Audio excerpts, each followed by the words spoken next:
Welcome to my YouTube channel. Myself MP Singh. Today we will discuss about REIT mains 2022 subject सामाजिक अध्ययन।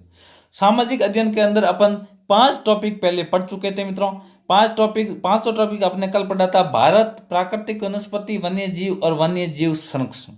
आज हमारे सामाजिक अध्ययन का छठा टॉपिक है राजस्थान में कृषि। ये टॉपिक जो है मित्रों कहाँ से लिया हुआ है? एनसीईआरटी क्लास की 8th जो बुक है उसके चैप्टर 4, उसके अलावा 12th क्लास की एनसीईआरटी की बुक है उसका चैप्टर 9 से मित्रों लिया गया है। अब श्योर है कि 12th की बुक से यदि चैप्टर लिया है तो वहाँ पे फैक्ट ज़्यादा आए हुए हैं, तो थोड़ा सा मित्रों वीडियो जो है वो लेंथी हो सकता है। प्लीज़ वीडियो को एंड तक ज़रूर देखें। उसके अलावा आप कुछ भी जो सजेशन वगैरह मांगा चाहिए तो मुझे इस नंबर पर व्हाट्सअप कर सकते हो, ठीक है मित्रों।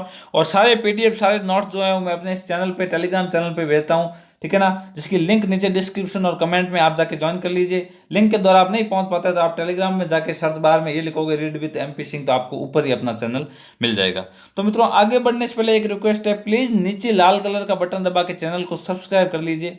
आपके एक सब्सक्राइब से आपको कोई घाटा नुकसान नहीं है, हमें बहुत मोटिवेशन मिलता है, बहुत दिल को खुशी मिलती है जब हमारे सब्सक्राइबर एक भी सब्सक्राइब बढ़ता है।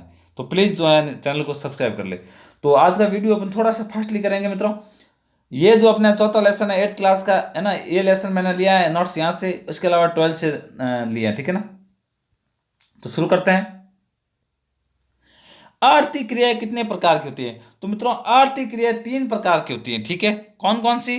प्राथमिक क्रियाएं, द्वितीय क्रियाएं और तृतीय क्रियाएं, ठीक है ना। अब ये क्रियाएं कौन कौन सी अपन देख लेते हैं। प्राथमिक क्रिया कौन कौन सी है? जिन क्रियाओं का संबंध प्राकृतिक संसाधनों के उत्पादन और निष्कर्षण से होता है, मतलब प्राकृतिक रूप से कुछ उगाना, ठीक है ना, जैसे कृषि, मत्स्य, पशुपालन, संग्रहण, ये सब क्या है? प्राथमिक क्रियाएं, ठीक है। बात करूं द्वितीय की, इन संसाधनों के प्रसंस्करण तथा औद्योगिकरण से, मतलब जो प्राथमिक संसाधन है इनके प्रसंस्करण या इनका उद्योगों में यूज लेना है, क्या कहलाता है? द्वितीय क्रियाएं। जैसे इस्पात विनिर्माण, डबल रोटी बनाना, कपड़े बुनना, ये सब। तृतीय क्रिया क्या है? प्राथमिक व द्वितीय क्रियाओं को सेवा द्वारा सहयोग प्रदान करना। जो भी इसमें कुछ उत्पादन नहीं होता, तृतीय क्रियाओं में सेवा दी जाती है सिर्फ, है ना। जैसे जीएसटी में ना गुड्स एंड सर्विस टैक्स, वो सर्विस है ना, वो सब आती है तृतीय में। जैसे यातायात, व्यापार, बैंकिंग, बीमा, टीचिंग, है ना, मेडिकल लाइन, वो सारी। नेक्स्ट प्रश्न है, विश्व में कितने प्रतिशत लोग कृषि पर निर्भर है? तो मित्रों विश्व में 50% लोग कृषि पर निर्भर हैं और भारत में है 2/3, ठीक है, 2/3, मतलब समथिंग 67%।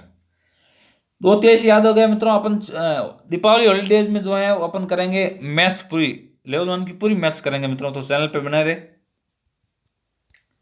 अब कुछ कृषि जो अपन पढ़ते हैं वेरी इंपॉर्टेंट है, यहाँ से कई बार क्वेश्चन आते हैं, ठीक है मित्रों, तो इसको आप अच्छी तरीके से देख लेंगे। कुछ कृषि, तो एग्रीकल्चर का मतलब होता है कृषि। अब सेरिकल्चर का मतलब होता है रेशम उत्पादन। आपको ऐसे याद रखना, शेर के बाल जो होते हैं ना वो कैसे होंगे, आप ऐसे फील कर सकते हैं भाई शेर है, उसके ऊपर बाल है, वो रेशम की तरह एकदम मखमल की तरह मुलायम होंगे। तो शेर से याद रखना रेशम, रेशम उत्पादन। पीसी कल्चर, पीसी को बनाओ फिशी, और फिश से क्या होता है? मछली, तो पीसी कल्चर हो गया मत्स्य उत्पादन या मछली उत्पादन। वीटी कल्चर, अब देखो मित्रों वीटी से याद रखोगे आप अंगूठी, या अपन बोलते हैं राजस्थानी बीटी, ठीक है ना, वो अंगूर की जैसी गोल होती है, तो आप ऐसे याद रख लोगे वीटी कल्चर यानी अंगूर का उत्पादन। और हॉर्टिकल्चर यानी उद्यान कृषि, फूल सब्जियां वगैरह को उगाना। आप जो है बागान में जाओगे, उद्यान में जाओगे, तो वहां पर आपको गर्मी महसूस होगी, हॉट फील होगा, तो उससे याद रख लेना आप हॉर्टिकल्चर।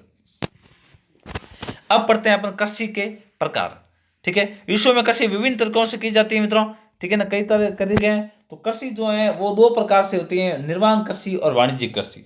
मुख्य कृषि के 2 प्रकार याद रखना, निर्वाह कृषि और वाणिज्यिक कृषि। निर्वाह कृषि का मतलब सिर्फ अपने पेट पालने के लिए की जाती है, वाणिज्यिक कृषि रुपये पैसे कमाने के लिए, धंधा करने के लिए की जाती है। सारे मित्रों एक बुक के पेज नहीं है, आगे नोट्स में भी है, 2-3 पेज हैं, तो आप इसको धैर्य के साथ में एंड तक पढ़े। अब निर्वाह कृषि क्या है? इस प्रकार की कृषि जो है कृषक परिवार अपनी आवश्यकताओं को पूर्ण करने के लिए, मैंने पहले ही बता दिया, आवश्यकताओं को पूर्ण करने के लिए की जाते हैं। आपको याद क्या करना है, निर्वाह कृषि जो है 2 प्रकार की होती है मित्रों, गैर निर्वाह कृषि और आदिम कृषि, ठीक है। तो अपन पढ़ते हैं गैर निर्वाह कृषि। इस कृषि में छोटे भूखंड पर साधारण औजार और अधिक श्रम से खेती करता है। औजार साधारण होता है लेकिन श्रम अधिक होता है। अधिक धूप वाले दिनों में युक्त जलवायु वगैरह इसमें जो है लोग कार्य करते हैं, तो ये ध्यान रखना। आपको यहाँ से पॉइंट यही क्वेश्चन आएगा कि जो है निर्वाह कृषि कितने प्रकार की होती है, तो गैर निर्वाह कृषि और आदिम कृषि। ठीक है। गैर निर्वाह कृषि और आदिम कृषि दो प्रकार की होती है। अब आदिम कृषि भी आगे प्रकार के दो प्रकारों में बढ़ जाती है, स्थानांतरित कृषि और चलवासी कृषि। स्थानांतरित कृषि क्या है? अमेजन बेसिन के सघन वन क्षेत्रों में उष्ण कटिबंधीय अफ्रीका, दक्षिण वगैरह एशिया में उत्तरी पर के ढाल के प्रचलित, ठीक है ना, वनस्पति वगैरह वहां पर जो की जाती है, ठीक है ना। स्थानांतरित कृषि में जो है अपना मक्का, रतालू, आलू वगैरह ये इंपॉर्टेंट रूप से उगाया जाता है, ठीक है। और देखो मेन मैं आपको बता देता हूँ, स्थानांतरित कृषि का मतलब होता है एक फसल है, उसको फसल को थोड़ी बहुत जितनी मिली जितनी मिल गई, बाकी उस फसल को वहीं दबा के वापस दूसरी फसल की जाती है, ये होती है स्थानांतरित कृषि, ठीक है। और चलवासी पशुचारण का मतलब होता है कि आप घूमते रहना, जहाँ जगह मिले वो कुछ उगा दिया, वहां रुक गए, कुछ टाइम पशुओं को चरा दिया, कुछ मिला उसको बेच दिया और चल दिए। तो ये सब जो है, ये सब जीविका उत्पादन के लिए, ज्यादा कोई कमाई वमाई का इसमें मैटर नहीं है। फिर आता है कृषि का दूसरा प्रकार, वाणिज्यिक कृषि। तो ये क्या देख लेते हैं। वाणिज्यिक कृषि में फसल उत्पादन और पशुपालन बाजार में विक्रय हेतु किया जाता है। कहने का मतलब इसमें जो है अपन बेचने के लिए ही इनका उत्पादन करते हैं। वाणिज्यिक कृषि आगे जाके तीन भागों में बढ़ जाती है मित्रों।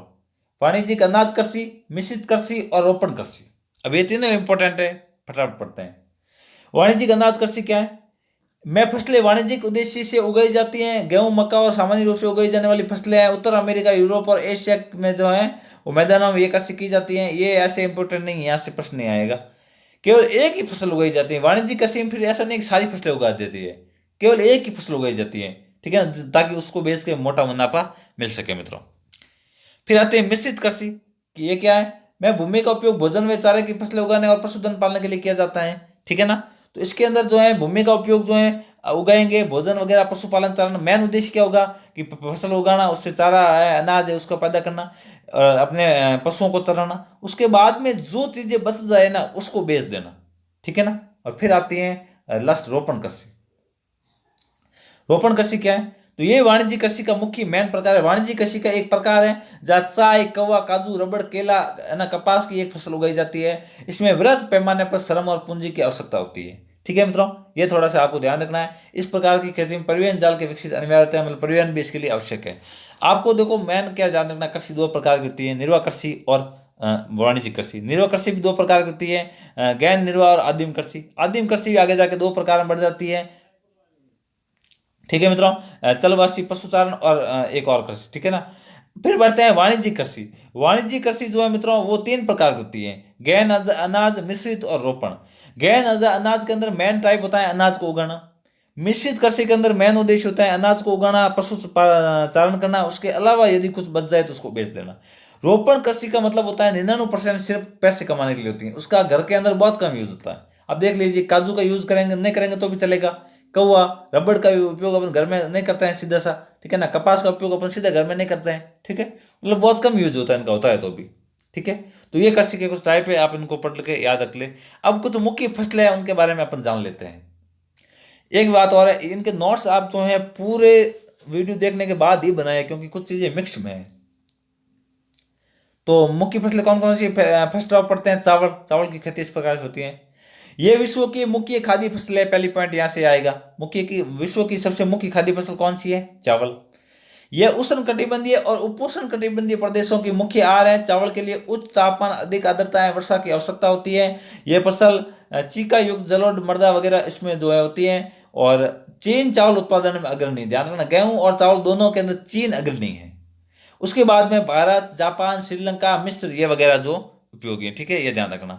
फिर ये बात आते हैं गेहूं की। गेहूं के वर्धन मध्यम तापमान में होता है। गेहूं की कटाई जो है मध्यम तापमान में होती है। तेज धूप की आवश्यकता होती है। इसका विकास सुव्यवस्थित दोमट मृदा में होता है, ठीक है ना। गेहूं संयुक्त राज्य अमेरिका, कनाडा, अर्जेंटीना, रूस, यूक्रेन, ऑस्ट्रेलिया और भारत, इन सब में उगाया जाता है मित्रों, ठीक है। फिर मिलेट। मिलेट का मतलब होता है बाजरा, इंग्लिश नेम है मिलेट, ठीक है ना। गेहूं को इंग्लिश में व्हीट बोलते हैं, मक्का को मैज। तो ये मोटे अनाज के रूप में भी जानी जाती हैं। कौन सी? बाजरा जो है मोटे अनाजों में आती है, ध्यान रखना। और कम उपजाऊ तथा बलुई मृदा में उगाई जाती हैं। ये ऐसी फसल है जिसे कम वर्षा और उच्च माध्यम से भी तापमान में भी उगाई जा सकती है। ध्यान रखना, ऐसी कौन सी फसल है जो कम वर्षा में उग सकती है? ध्यान रखना, बाजरा, ठीक है। और प्रकाश की आवश्यकता होती है। तथा जवार, बाजरा और रागी भारत में उगाई जाती है। मतलब जवार, बाजरा और रागी जो है ना ये मुख्यतः भारत में ही ज्यादातर उगाई जाती है और जगह बहुत कम उगाई जाती है। उसके अलावा नाइजीरिया, चीन और नाइजर है, इनमें भी ये जो बाजरा उगाई जाती है। फिर अपन पढ़ते हैं मक्का के बारे में। इसके लिए मध्यम तापमान, वर्षा और अत्यधिक धूप की आवश्यकता होती है। इसे सुव्यवस्थित उपजाऊ मृदा की आवश्यकता होती है। मक्का उत्तर अमेरिका, ब्राजील, चीन वगैरह यहाँ पर भी मुख्य रूप से उगाया जाता है। फिर बात करते हैं कपास की अपन। कपास इसकी वृद्धि के लिए उच्च तापमान, हल्की वर्षा की जरूरत होती है, ठीक है ना, और 2-10 दिन कम से कम पालन नहीं होना चाहिए। चमकीली धूप की आवश्यकता होती है। ये काली और जलोढ़ मृदा के अंदर सर्वोत्तम होती है। काली मिट्टी, ध्यान रखना, कई बार क्वेश्चन आया है कपास किस प्रकार की मिट्टी में ज्यादातर होता है, तो काली और जलोढ़ मिट्टी में, ठीक है ना, सर्वोत्तम उगती है। चीन, संयुक्त राज्य अमेरिका, भारत, पाकिस्तान, ब्राजील और मिस्र कपास के अग्रणी उत्पादक देश हैं मित्रों, ठीक है। और ये सूती वस्त्र के लिए एक महत्वपूर्ण है, ध्यान रखना, सूती वस्त्र के लिए कच्चा माल कौन है, कपास। फिर अपन पढ़ते हैं पटसन। पटसन क्या है, इसको सुनहरा रेशा कहता है। एक ही बात याद रखनी है आपको, और कोई क्वेश्चन नहीं पता जाएगा, पटसन से क्वेश्चन आएगा तो ये होगा सुनहरा रेशा किसको कहते हैं, पटसन को कहते हैं, ठीक है। और ये कहाँ उगाए जाते हैं, मुख्य रूप से भारत और बांग्लादेश में। फिर बात आती है कॉफी की। इसके लिए गर्म एवं आर्द्र जलवायु, सुव्यवस्थित अपोहित दोमट मृदा की आवश्यकता होती है। कॉफी के लिए कैसी मृदा होती है मित्रों, दोमट। इसी फसल की वृद्धि के लिए पर्वतीय ढाल अधिक उपयुक्त होती है। ब्राजील कॉफी का अग्रणी उत्पादक देश है। वेरी इंपॉर्टेंट प्रश्न एक ही पूछा जाएगा, कॉफी का उत्पादक अग्रणी देश कौन सा है, ब्राजील, ठीक है मित्रों। और ब्राजील के बाद में नंबर आता है कोलंबिया और भारत का, ठीक है। अपन लास्ट बात कर लेते चाय की, इसके बाद में अपन मित्रों 12th बुक के फैक्ट्स देखेंगे। चाय बागानों में उगाई जाती है। ये एक पेय फसल है। इसकी कोमल पत्तियों की वृद्धि के लिए ठंडी जलवायु की आवश्यकता होती है, ठीक है मित्रों। तो चाय के लिए कैसी जलवायु की आवश्यकता होता है, ठंडी की। और कॉफी के लिए गर्म की, ठीक है मित्रों। तो ये ध्यान रखना। और चाय की पत्तियों के लिए अधिक श्रमिकों की आवश्यकता होती है। चाय की पत्तियों के लिए अधिक श्रमिकों की जो मित्रों आवश्यकता होती है, ठीक है।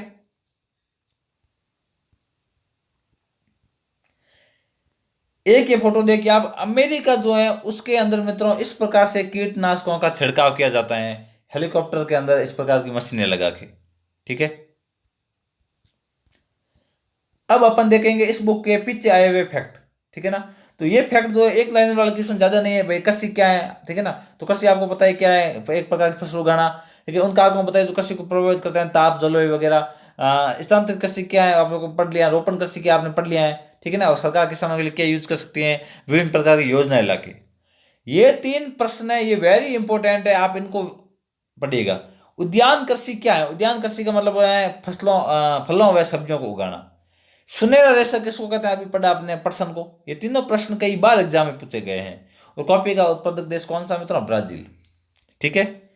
अब अपन देखते हैं 12th बुक के अंदर आए हुए फैक्ट्स मित्रों।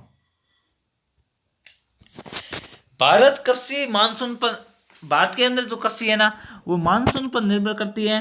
मानसून पूर्णतः अनिश्चित व अनियमित है, अतः भारतीय कृषि को मानसून का जुआ बोलते हैं, ठीक है ना। किस कृषि को मानसून का जुआ बोलते हैं, तो आंसर होगा भारतीय कृषि को।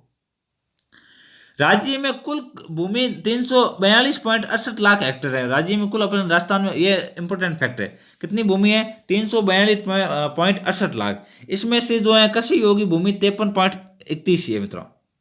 कृषि योगी भूमि को जोत भूमि कहते हैं। और जोत भूमि मित्रों 5 प्रकार की होती है। कितने प्रकार की होती है, 5 प्रकार की। कौन कौन सी देख लेते हैं।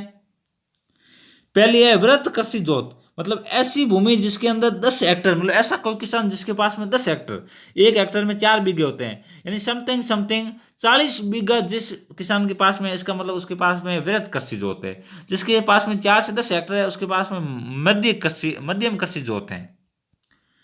जिसके पास में 2 से 4 हेक्टर जमीन है उसके पास में अर्ध मध्यम कृषि जोत है। जिसके पास में 1 से 2 हेक्टर जमीन है उसके पास में लघु कृषि जोत है। और जिसके पास में 1 हेक्टर से भी कम जमीन है उसके पास में सीमांत कृषि जोत है। ये जोत के प्रकार हैं, पढ़ लीजिएगा, क्वेश्चन आ सकता है। फिर पढ़ते हैं मित्रों। तो मित्रों वीडियो काफी लेंथी हो जाएगा, इसलिए ये वीडियो आज का अपन यहीं तक पढ़ेंगे। इसका पार्ट 2 में अपन पीछे वाले फैक्ट जो भी एनसीईआरटी 12th के फैक्ट है सारे, वो पार्ट 2 में पढ़ेंगे, जो कि 15 मिनट का होगा, ज़्यादा नहीं होगा मित्रों, ठीक है। तो आज के लिए मित्रों धन्यवाद। कल ही अपन पढ़ेंगे इसका पार्ट 2, तो इसका पार्ट 2 भी जरूर देखें। Thank you for watching.